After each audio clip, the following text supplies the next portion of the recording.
दोस्तों, पिछले दिनों अखबार में खबर आई कि सिंगापुर में हमारे देश में बनने वाले बड़े फेमस मसाले एवरेस्ट ब्रांड में एक मसाले को बैन कर दिया है क्योंकि उन्होंने देखा कि इसमें इंसेक्टिसाइड की मात्रा ज़्यादा है। मैंने सोचा कि इस पर मैं एक वीडियो बनाऊंगा, तो अगले दिन ये खबर आई कि हांगकांग में सिंगापुर की तरह न केवल एवरेस्ट मसालों को उन्होंने बैन किया है बल्कि MDH के भी कुछ वेराइटीज के मसालों को बैन कर दिया। ये बात देखकर दिल में बहुत दुख हुआ। एक समय था कि जब विदेश से, यूरोप से मसालों के लिए लोग इंडिया में आते थे और अब इंडिया के बने हुए मसाले ही वहाँ पर बैन किए जा रहे हैं। लोग इससे ज़्यादा इस बात पर हुआ कि ये बताने के लिए हमारी अपनी सरकार की एजेंसीज ने नहीं किया, विदेश की एजेंसीज ने हमारे मसालों को जांच करके उनको अपनी सेहत के लिए बुरा पाया और उनको बैन किया, और उन मसालों को जिनको हमारे देश की एजेंसीज ओके कर चुकी थी। ये बात से बड़ा दुख हुआ। इसी तरीके से कुछ साल पहले, 1-2 साल पहले ही, जो बॉर्नवीटा है उस पर गवर्नमेंट की तरफ से तो नहीं, एक यूट्यूबर ने बताया था कि इसमें अमाउंट ऑफ जो ग्लूकोज का कंटेंट होता है वो 40%, 38% तक होता है। काफ़ी शोर मचा और उसके बाद बॉर्नवीटा वालों ने इसका जो कंटेंट ग्लूकोज का है कम करके 32-33% कर दिया, पर मीठा इतना ही रहा, जिससे कि ये हेल्थ ड्रिंक की तरह गवर्नमेंट ने प्रमोट करना बंद कर दिया है।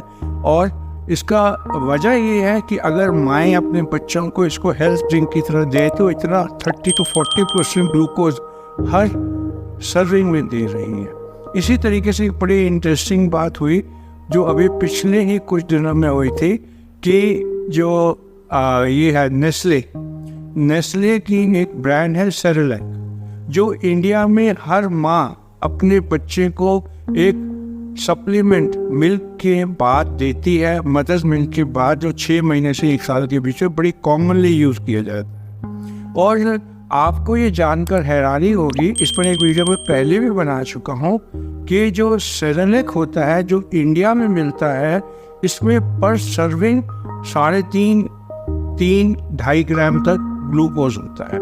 दोबारा बोल दूँ, आधे चम्मच से ज़्यादा ग्लूकोज या मिठास या शुगर होती है इस सेरेलैक में जो माएँ अपने बच्चों को देती हैं। अगर आपका अपना वज़न 50, 60, 70 किलो है और आप 1 चम्मच शुगर कहते हो भैया मैं तो नहीं लूँगा, इससे मेरा वज़न बढ़ेगा, तो आप इमेजिन करिए आप अपने बच्चे को जिसकी उम्र 1 साल से कम है हर सर्विंग में आधा चम्मच शुगर दे रहे हो। आप सोचेंगे कि इतनी बड़ी मल्टीनेशनल ये इंडिया के साथ कर रही है तो रूटीन में करती होगी। ऐसा नहीं है, डबल स्टैंडर्ड्स हैं, क्योंकि जो मिल्क सेरेलैक बाहर बिकता है अमेरिका में, यूरोप में, उसमें ग्लूकोज नहीं होता। ये बड़ी इम्पोर्टेंट बात है। पर दुख की बात यह है कि इसका पता भी हमारे को एजेंसीज ने बताया, हमारे इंडिया की नहीं थी। एक पब्लिक का ही एक इंटरनेशनल एजेंसी है जो कि स्विट्जरलैंड की है, जो दुनिया भर में इस तरह की जांच करती रहती है।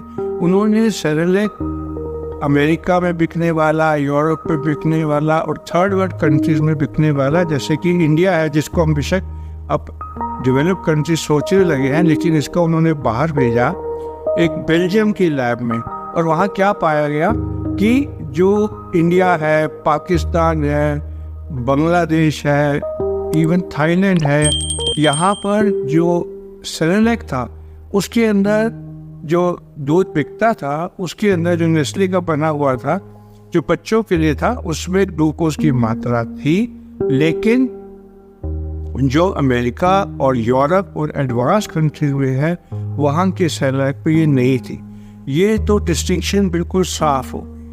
अब इसके बारे में हमें सोचना है, और साथ में दुख इस बात का होता है कि इसका पता हमारे को विदेशी एजेंसी बताती हैं, जबकि हम अपने रोज़मर्रा के कार्यों में डले हुए हैं। इसका नुकसान क्या है ग्लूकोज का?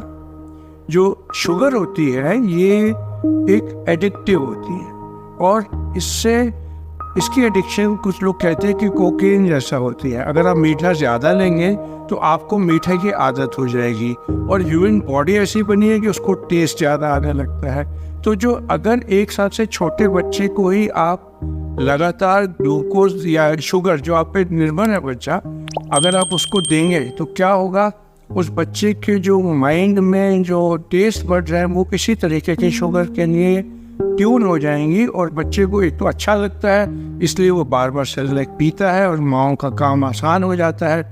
लेकिन बच्चे में क्या क्या नुकसान होते हैं, एक तो उसको शुगर की एडिक्शन होती जाती है, दूसरा शुगर जो है ये इंसुलिन ज़्यादा रिलीज करती है, उससे बदन में मेटाबॉलिक सिंड्रोम टाइप के चेंजेस आने लगते हैं, वज़न बढ़ने लगता है, बाद में जाकर लिपिड डिसऑर्डर्स, हार्ट अटैक्स वगैरह बढ़ जाते हैं। और आपको मैं एक बात और बता दूं, जो शुगर है ये रिंकल्स भी कॉज करती है। ये कुछ स्टडीज़ कहती हैं कि ज़्यादा शुगर लेने से कैंसर होने का चांस बढ़ जाता है, क्योंकि आप शुगर लेंगे, शुगर को डाइजेस्ट करने के लिए या उसको न्यूट्रलाइज करने के लिए इंसुलिन बनेगी, और इंसुलिन जो है ये एनाबॉलिक हार्मोन होती है, ये मेटाबॉलिज्म फास्ट कर देती है, उससे माइटोसिस तेज़ी से होता है, और अगर आप शुगर कम लेंगे तो कैंसर होने का चांस कम होगा। तो हम अपने अबोध नवजात शिशुज़ को या इन्फेंट्स को जो 1 साल से कम है हम शुगर दे रहे हैं। तो ये बड़ी इम्पॉर्टेंट बातें हैं जिसका हम सबको समझ होनी चाहिए, और हमारे को एक जागरूक नागरिक होने की तरह अपने आसपास क्या हो रहा है इसका पता होना चाहिए। अब अगला वीडियो मैं बताऊंगा जिसके अंदर मैं बताऊंगा कि ये मसालों में जो कंटेमिनेंट मिला हुआ था ये क्या था। ये कंटेमिनेंट एग्जैक्टली नहीं था, ये एक इंसेक्टिसाइड था जो मसालों में मिलाया जाता है, एथिलीन ऑक्साइड। इसको मिलाने का मकसद ये होता है कि शेल्फ लाइफ मसालों की बढ़ जाए, और गवर्नमेंट रेगुलेशन में एक लेवल से ज़्यादा इसको नहीं होना चाहिए। अगर ये होगा तो ये डीएनए पे असर करता है बैक्टीरिया के, और इस तरह के इंसानी डीएनए पर असर करता है, जिससे कि उसका ये जो माइटोसिस है, डेवलपमेंट है, सेल्स की जो मल्टीप्लिकेशन है वो रुक जाती है या अल्टर हो जाती है। तो इसको देने से क्या होता है, कैंसर होने का चांस बहुत बढ़ जाता है। एक लेवल से ज़्यादा अगर एथिलीन ऑक्साइड होगा तो कैंसर बढ़ जाएंगे। कौन कौन से कैंसर बढ़ते हैं, जो वाइट सेल्स के ऊपर असर करते हैं, जैसे कि ल्यूकीमियाज है, लिम्फोमाज है, नॉन हॉजकिन लिम्फोमाज है, लेडीज में ब्रेस्ट कैंसर है, पैंक्रियाटिक कैंसर से हो सकता है, कोलोनिक कैंसर हो सकता है। तो इसलिए हमें जो हम खा रहे हैं उसके बारे में जागरूक होना बहुत ज़रूरी है, और इसीलिए ये मेरा वीडियो बनाने का मकसद था। और आप सबका मेरे साथ जुड़ने के लिए आप मेरे नेक्स्ट वीडियो की वेट करते हैं, जिसके अंदर मैं एथिलीन ऑक्साइड क्यों दिया जाता है, क्यों मसालों में मिलाया जाता है, और क्यों एक मात्रा से ज़्यादा नहीं होना चाहिए, इस पर मैं डिटेल में बात करूँगा। आप सबका मेरे साथ जुड़ने के लिए धन्यवाद।